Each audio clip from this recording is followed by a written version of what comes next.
சென்னையில் திருமணமான பெண்ணை காதலிக்க வற்புறுத்திய இளைஞர் ஒருவர் அப்பெண்ணின் புகைப்படத்தை ஆபாசமாக சித்தரித்து மிரட்டுவதாக புகார் அளித்த சம்பவம் அதிர்ச்சியை ஏற்படுத்தியுள்ளது. சூளைமேடு பகுதியைச் சேர்ந்த திருமணமான இளம் பெண் ஒருவர் பணி நிமித்தமாக ஐவின் ரொனால்டு என்ற நபரிடம் பேசியுள்ளார். இளம் பெண்ணின் புகைப்படத்தை பெற்று நட்பாக பேசி வந்த அந்த நபர் காதலிப்பதாக கூறியுள்ளார். இதற்கு இளம் பெண் மறுப்பு தெரிவித்த நிலையில் புகைப்படங்களை ஆபாசமாக சித்தரித்து வெளியிட்டு விடுவேன் என மிரட்டுவதாகவும் இது தொடர்பாக காவல் நிலையத்தில் புகார் அளித்தும் நடவடிக்கை எடுக்கவில்லை என கூறி சென்னை காவல் ஆணையர் அலுவலகத்தில் புகார் அளித்துள்ளார்.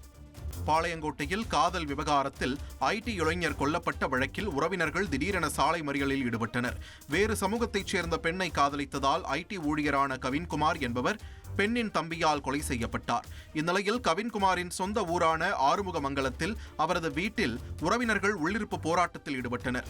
மேலும் தூத்துக்குடி திருச்செந்தூர் கிழக்கு கடற்கரை சாலையில் உள்ள முக்காணி ரவுண்டானாவில் திடீரென சாலை மறியலில் ஈடுபட்டனர். இதனால் சுமார் 3 மணி நேரம் அப்பகுதியில் போக்குவரத்து பாதிக்கப்பட்டது.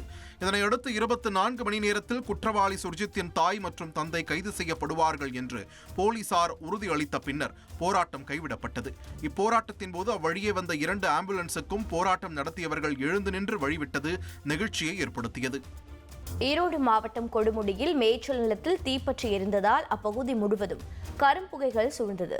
15 ஏக்கர் பரப்பிலான புற்கள் நிறைந்த மேய்ச்சல் நிலத்தில் போதிய மழை இல்லாததால் காய்ந்து சருகான புற்களில் திடீரென தீப்பற்றி எரிந்தது.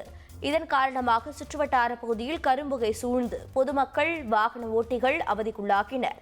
இந்த தீ விபத்து குறித்து கொடுமுடி காவல் நிலையத்திற்கும் தீயணைப்புத் துறையினருக்கும் தகவல் தெரிவிக்கப்பட்ட நிலையில் சம்பவ இடத்திற்கு வந்த தீயணைப்புத் துறையினர் 5 மணி நேர போராட்டத்திற்கு பிறகு தீயை அணைத்தனர். அதே பகுதியில் மதுக்கடைகள் செயல்பட்டு வருவதால் மர்ம நபர்கள் யாரேனும் தீ வைத்தனரா என்ற கோணத்தில் போலீசார் விசாரணை மேற்கொண்டு வருகின்றனர். ஃப்ரெண்ட் ஆக்கிக்கோங்க. தந்தி டிவியின் சப்ஸ்கிரைபர்ஸ் அண்ட் ஃபாலோவர்ஸ் குடும்பத்துல நீங்களும் இணையுங்க.